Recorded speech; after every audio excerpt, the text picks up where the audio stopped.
Ja, servus miteinander. Das ist das Video zum Sequel oder Teaser auf, also die Teaser zum Sequel of Breath of the Wild. Und ich weiß, da gibt es viele Videos und viele Details dazu. Alle interessant, alle super. Deutsch- und englischsprachige große YouTuber machen es alles super. Aber bis jetzt ist mir noch nichts aufgefallen, dass dieses kleine Detail erwähnt. Ich werde jetzt das Video starten und ich sage euch schon vorher, um was es geht. Es wird eine Melodie erscheinen und dazu gibt es, ja, man denkt, das ist irgendeine rückwärts abgespielte Platte, wie man es früher gemacht hat mit einem Plattenspieler, Finger und rückwärts spielen. Ja, dachte ich auch erst. Aber hört mal zu.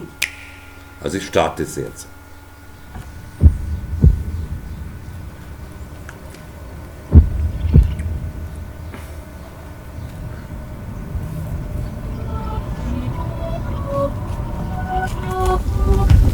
Wie ihr jetzt hören könnt, ist der Rhythmus und hört sich an, wie jemand rückwärts singt. Hört mal ganz genau hin.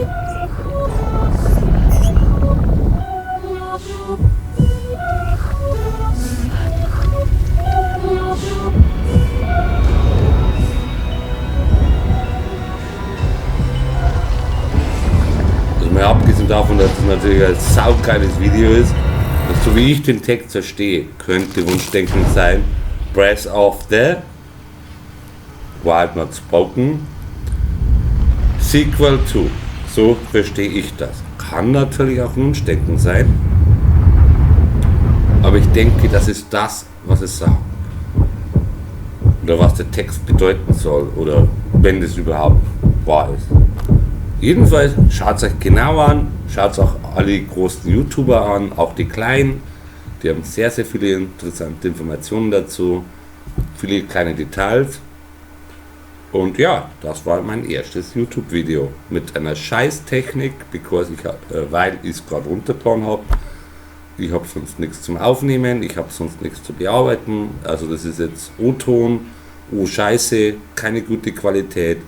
Seid nicht enttäuscht, aber na, vielleicht interessiert sich jemand. Servus miteinander, Pfiat Zeichen.